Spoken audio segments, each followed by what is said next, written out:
Kan sekarang ada hobi, emang hobi ini ke gunung itu kan dari lama ya, apalagi dari zaman sekolah kan.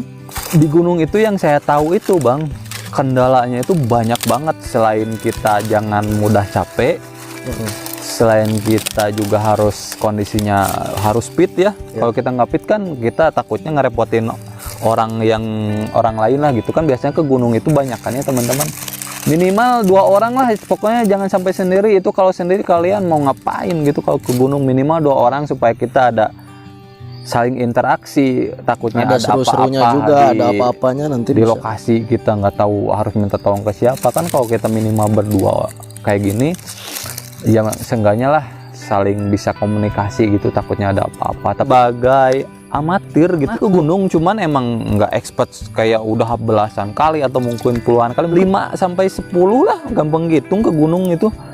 Dan saya juga takutnya banyak kesalahan-kesalahan yang saya lakuin ya. Nah, supaya kita ke gunung itu kita safety buat diri sendiri, safety buat teman-teman yang kita barengan, terus safety buat semuanya lah. Itu caranya gimana sih Bang? Jadi sebenarnya naik gunung itu sangat aman, sangat aman ya, sangat, karena alam itu kalau kita baik ke alam itu pasti naturally alam juga baik ke kita. Tapi kata aman itu setelah digarisbawahi kita sudah mengikuti seluruh prosedur yang ada, ketentuan-ketentuan yang ada, persiapan-persiapan yang ada, penanggulangan-penanggulangan yang ada. Nah, dari penanggulangan, dari persiapan boleh nih di-share. Jadi udah sewajarnya kita kalau mau melakukan perjalanan itu harus ini ya, harus ada persiapan yang baik, yang matang ya, ataupun yang biasa kita disebut manajemen perjalanan. Nah, apa yang dimaksud manajemen perjalanan? Kita adalah menata step by step sebuah perjalanan. Jadi bisa itu perjalanan ke kota, ke gunung, merantau atau apa, kalau kita persiapkan dengan baik, maka semuanya juga lancar, akan lancar. Tapi kalau dadakan? Kalau dadakan bisa aja mungkin lancar, cuman itulah tadi ada penanggulangan. Ketika kita posisi emergensi, kalau di kota mungkin kita nggak punya beras mau gimana, kalau kita nggak punya tempat mau gimana, kalau di gunung kita kehabisan makanan gimana. Nah itu ada ilmunya Bang, survival namanya. Caranya gimana Bang? Jadi yang pertama itu kita harus bisa manajemen perjalanan. Nah, manajemen perjalanan itu ada dibagi-bagi lagi. Kita apa bisa biasanya patokannya, kita kalaupun ya manajemen perjalanan itu intinya kita mempersiapkan dari mulai laporan ya. Sebelum, kalau misalnya kita ke gunung itu kan ada, harusnya kita laporan ke Polsek. Oh iya. Bikin laporan kita mau ke gunung.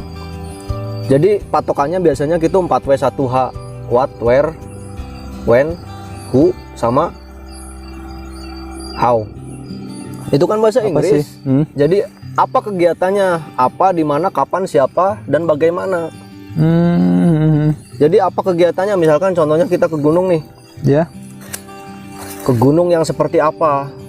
Ke gunungnya gunung apa gitu, gunung apakah gunung gunung yang memang sudah difasilitasi untuk mendaki gunung, misalkan kayak Cemara gitu.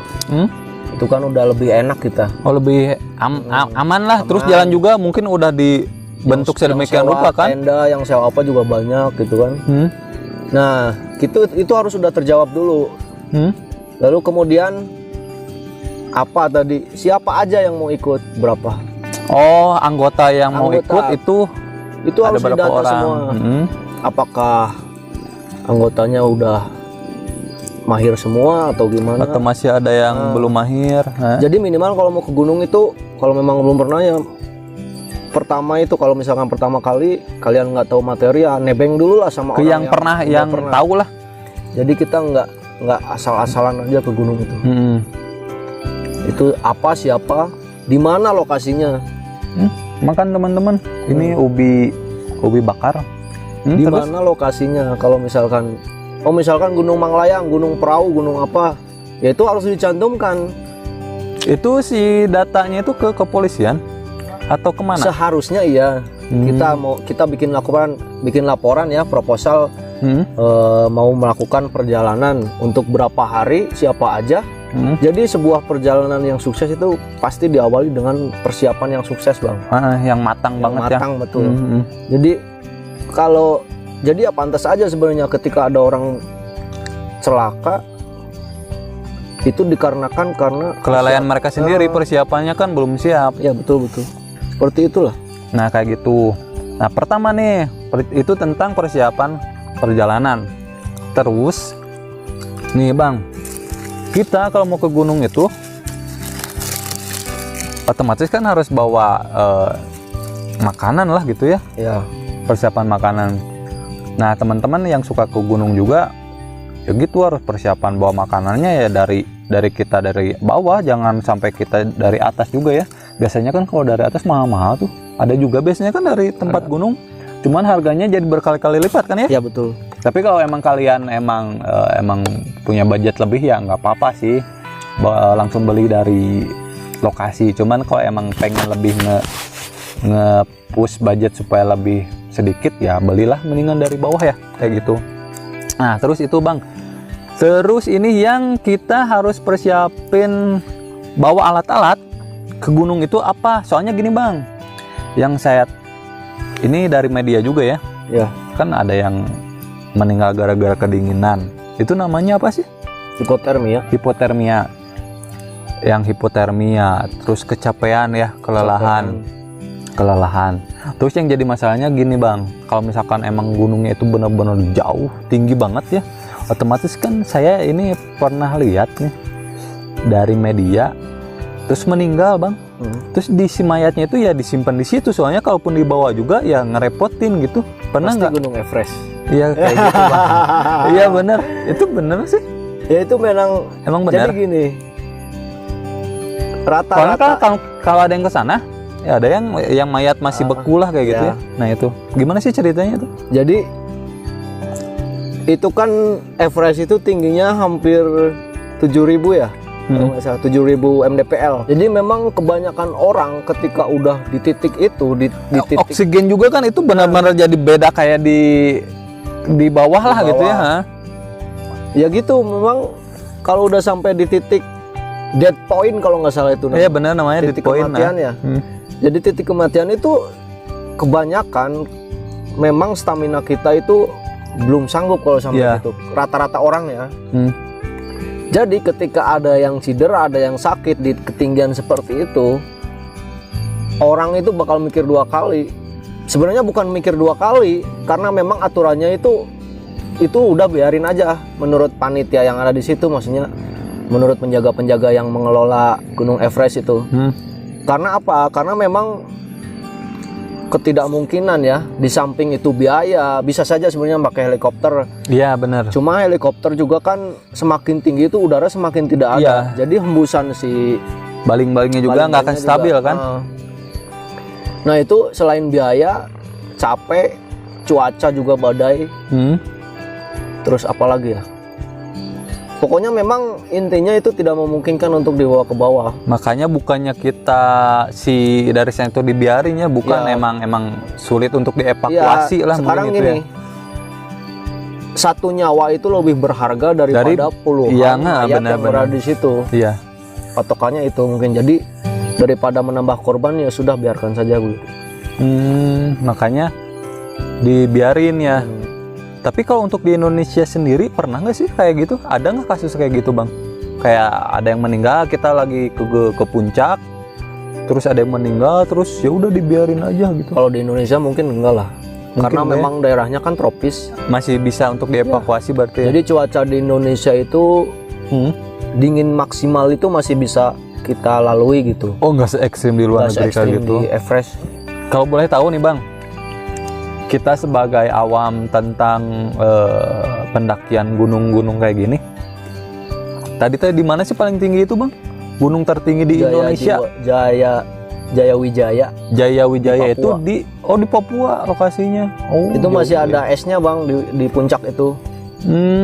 Jadi kan semakin tinggi dataran itu pasti semakin dingin. Itu sampai nge-es gitu. Tahun 2062 ya, itu gletsernya bakal habis karena pemanasan global. Nah, kita nyambung ke pemanasan global. Jadi itulah Itulah sebenarnya hutan-hutan tebing perkebunan digundulin ya, itu Ngaruhnya jadi gitu juga, karena tumbuhan juga bagaimanapun kan Iya. pasti berpengaruh dalam jangka waktu sekian oksigennya. Ya semualah pembangunan rumah kaca seperti itu pasti sangat membuat hawa di bumi itu atau atmosfernya itu semakin habis. Jadi nggak ada filterisasi dari cahaya matahari ke bumi, dan itu membuat suhu bumi jadi panas, jadi mencair lah. Padahal kan itu ya saking tebalnya es itu kan, kalau zaman dulu sebelum kayak sekarang pemanasan global ya, itu susah buat jadi cair kan. Tapi untuk berapa tahun ke belakang ini jadi cepet loh bang. Jadi kayak di ini teman-teman di Kutub Utara ya, Kutub Utara, Kutub Selatan. Utara Selatan sekarang jadi cair-cair gitu. Nah kalau misalkan itu semua cair ya berarti ini seluruh dunia bisa tenggelam kan. Jangan bisa anggap main-main gitu. Kalau misalkan kita terus-terusan seperti ini, tadi kan udah ada beberapa pertanyaan tuh ya. Nah selain itu nih, apalagi sih yang harus kita persiapan materi untuk ke pegunungan kayak gini bang? Jadi kita cerita sejarah aja dulu ya, sedikit boleh, aja. Boleh. Jadi di Indonesia itu organisasi yang udah lama berdiri tentang penggiat alam itu Wanadri. Pernah denger? Pernah lah sekilas-sekilas. Wanadri yang ada di Bandung. Iya, jadi itu organisasi tertua yang se-Indonesia. Tentang mengenai penggiat alam. Pertama itu ada pendakian gunung, ada penelusuran gua, panjat tebing, ada olahraga arus deras. Terus itulah diantaranya. Oh, dan mungkin ada lagi yang belum kita sebutin teman-teman. Nah dari ketiga itu bang, yang paling ekstrim nih ya dari penggiat alam, apa sih bang dari ketiga yang tadi kita obrolin itu bang? Sebenarnya semuanya ekstrim sih ya. Emang itu ke nyawa ya? Ya makanya itu tadi. Tapi sih selagi kita menjalankan prosedur dengan benar, safety-nya benar ya, tinggal nikmatin, enjoy-nya aja. Ya bener-bener sih. Segala sesuatu juga sebetulnya emang itu beresiko ya sebetulnya. Mau kita yang gampang, mau yang susah. Ya. Terus gimana kitanya kan? Jangankan kita beraktivitas yang ekstrim, orang duduk diam di rumah aja beresiko untuk mati. Iya.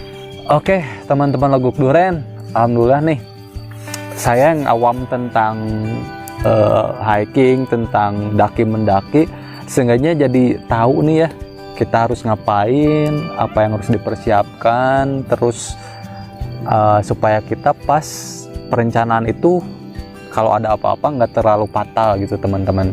Dan terima kasih juga Bang Teguh atas informasi, atas masukannya ke teman-teman juga ya.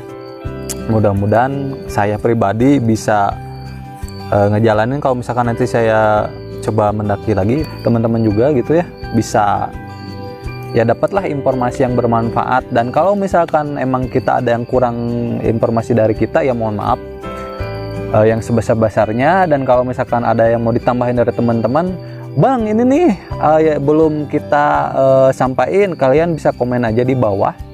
Nanti juga kan buat teman-teman yang lihat video ini bisa nambah wawasan lagi, bisa nambah pengetahuan lagi gitu Bang ya. Sekali lagi Bang Teguh terima kasih banyak atas informasinya. Semoga Bang Teguh dengan hobi ini bisa apa ya, bisa yang pastinya buat positif lah gitu Bang ya. Iya. Kayak gitu. Buat Bang Teguh nih, ada yang mau disampaikan nih ke teman-teman di netizen Leguk Duren ataupun nanti di channelnya Bang Teguh sendiri apa nih? Yang pasti kegiatan alam bebas itu kan liar, ekstrim. Jadi sebisa mungkin untuk menghindari resiko terjadinya kecelakaan, yang hal-hal yang tidak diinginkan, semuanya itu harus dipersiapkan dari mulai persiapan yang matang ya, materi. Yang tadi itu manajemen perjalanan, survival, PPGD, terus penanggulangannya gimana, bertahan hidup, pokoknya semua materi tentang yang akan kalian lakukan itu harus benar-benar dipahami. Jadi jangan asal ke gunung. Kalau Sundanya tuh gurung gusuh ya. Ya, gurung gusuh. Jangan terlalu terburu-buru mungkin kayak gitu. Jadi materi-materinya itu harus tahu dulu, nggak asal kita naik ke gunung.